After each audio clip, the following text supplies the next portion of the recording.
بسم اللہ الرحمن الرحیم۔ ناظرین، آج ہم بات کریں گے کشمیر کی صورتحال۔ کشمیر کی صورتحال سے یہ مت سمجھیے گا کہ ہم مقبوضہ کشمیر کی بات کرنے لگے ہیں، جہاں پہ بھارتیوں کے ہاتھوں مقبوضہ کشمیر کے جو باشندے ہیں ان کی زندگی اجیرن ہوئی۔ ہم اس کشمیر کی بات کریں گے جسے آزاد کشمیر کہتے ہیں، جو ہمارا حصہ ہے، جس کے ساتھ جہاں ہم جاتے ہیں سیر کرنے کے لیے، اور جہاں ہمارے دوست مل کے آزادی کے لیے کام کریں۔ ہم اس کشمیر کی بات کریں گے جہاں پہ ابھی حال ہی میں ایک انتخابی عمل انجام کو پہنچا۔ اس کشمیر کی بات کرنے سے پہلے آپ سے گزارش ہے کہ سبسکرائب ضرور کیجیے تاکہ ہماری ویڈیوز آپ تک پہنچتی رہیں۔ تو ناظرین، مسئلہ یہ ہے کہ ہم نے دیکھا کہ اس کمپین کے دوران محترمہ مریم نواز نے ایک شوشہ چھوڑا۔ شوشہ انہوں نے یہ چھوڑا کہ عمران خان کشمیر کو، آزاد کشمیر کو پاکستان کا صوبہ بنانا تھا۔ اس پہ ہم نے پچھلے ایک پروگرام میں ضمن ذکر بھی کیا تھا، لیکن اب یہ معاملہ ذرا زیادہ سنجیدہ اور کسی حد تک آپ سمجھ لیں کہ تشویشناک رخ پہ آ گیا ہے۔ تشویشناک رخ پہ اس وجہ سے کہ پاکستان کا ایک دیرینہ موقف جو ہے اس کے متاثر ہونے کا امکان پیدا ہو گیا۔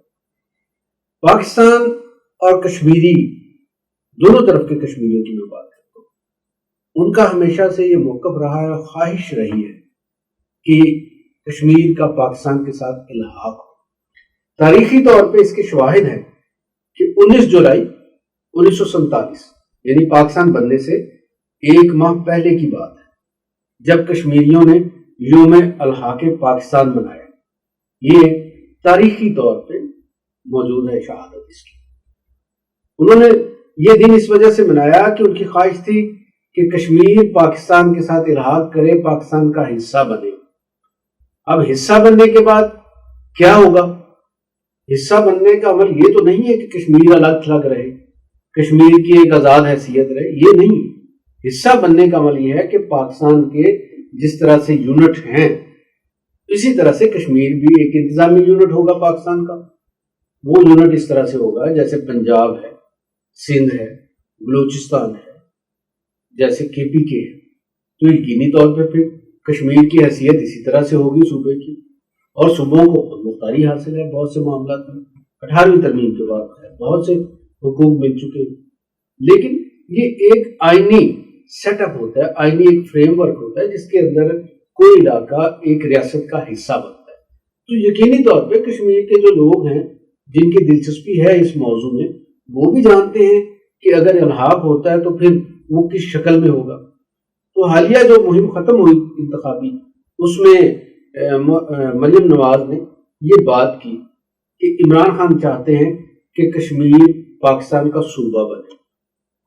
اب یہ معاملہ کہیں زیر بحث نہیں تھا، لیکن اس پہ جذبات کو ابھارا گیا، یہ بات کہہ کے کوشش کی گئی کہ کشمیری اس کی مذمت کرے، اس کی مخالفت کرے۔ اب یہ مخالفت کرنے اور مذمت کرنے سے کون سی فضا بنے گی، کون سی طاقتیں زیادہ طاقتور ہوں گی، اور کون سا موقف وہاں پہ فروغ پائے گا، یہ بات سمجھنے کی ہے۔ اب مریم نواز کے کہنے کے بعد بہتر ہوتا کہ وزیر اعظم عمران خان جب وہاں پہ جلسوں کے لیے گئے، انتخابی مہم سے خطاب کر رہے تھے، تو یا تو اس معاملے کو نظر انداز کرتے، یا پھر ان کا کوئی جونیئر کارکن، جونیئر لیڈر اس پہ کسی اور پیرائے میں بات کر کے اسے آئے گائے کر دیتا، تو معاملہ ختم ہو جاتا۔ معاملے کی حساسیت کا خیال وزیر اعظم نے بھی نہیں کیا، اور انہوں نے اختتامی مہم کے جو انتخابی مہم کے اختتامی جلسہ تھا تراڑکھل میں، اس میں یہ کہہ دیا کہ جناب ہم وہاں پہ 2 ریفرینڈم کرائیں گے کشمیر۔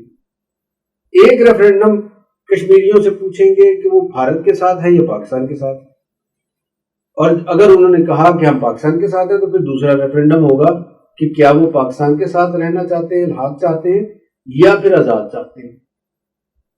تو یہ ایک نئی خرابی ہے جو کشمیر پہ پاکستان کا دیرینہ موقف ہے، اس کو تباہ کرنے کی، خراب کرنے کی اگر سمجھا جائے تو۔ اب یہ وزیر اعظم نے کیوں یہ بات کی، اور مریم نواز کی وہ چال میں کیوں آئے، یہ مریم نواز نے یہ بات کیوں کی، یہ معاملہ ایسے نہیں چھوڑا جا سکتا، اس کی تہہ تک پہنچنے کی ضرورت ہے۔ اب وہاں پہ ظاہر ہے کہ وہ لوگ جو الحاق کے لیے بہت سی قربانیاں دیتے ہیں.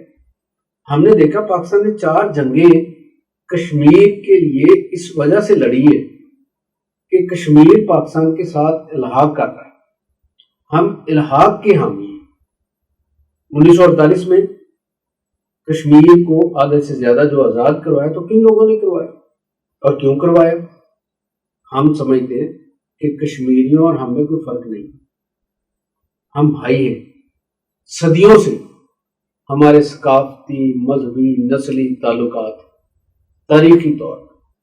پھر ریسنٹلی جو میں نے مثال دی کہ پاکستان بننے سے 1 ماہ پہلے 19 جولائی کے دن کشمیری عوام نے یوم الحاق پاکستان منایا. اس کا مطلب کیا تھا؟ کہ وہ خواہش کرتے تھے کہ پاکستان کا ہم حصہ بنے. اور اسی وجہ سے آپ نے دیکھا کہ 2-3 بڑے نمایاں کشمیری لیڈر تھے. ان کی بڑی کنٹریبیوشن بھی ہے اپنی جگہ پہ کشمیری قوم کے لیے. لیکن جب ان کے اس طرح کے عزائم سامنے آئے تو اہل کشمیر نے انہیں مسترد کر دیا. ان میں سے ایک ہیں کی ایچ خورشید. کی ایچ خورشید کون ہے؟ قائد اعظم کے سیکرٹری رہے ہیں. قائد اعظم کے بااعتماد ساتھی تھے. کشمیری رہنما تھے اور کشمیر کے صدر بھی رہے. کی ایچ خورشید نے آزادی کے کچھ عرصے کے بعد یہ سوچنا شروع کر دیا اور کہنا شروع کر دیا کہ کشمیر کو الگ اور آزاد حیثیت میں رہنا چاہیے، جسے آج کے لوگ 3rd آپشن کہتے ہیں. تو جب انہوں نے یہ بات کی تو ایک قائد اعظم کا معتمد ساتھی، ان کا قابل اعتماد آدمی اور کشمیر کا مقبول رہنما، وہ غیر مقبول ہو گیا. ان کی سیاست ختم ہو گئی. اسی طرح امان اللہ خان ہے. امان اللہ خان نے کشمیر کی آزادی کے لیے بہت سی قربانیاں دی. کئی دفعہ جیل گئے. بہت عرصہ انہوں نے صحبتیں برداشت کی. لیکن ان کا موقف یہ رہا کہ کشمیر نہ پاکستان کا حصہ بنے گا نہ بھارت کا حصہ بنے گا.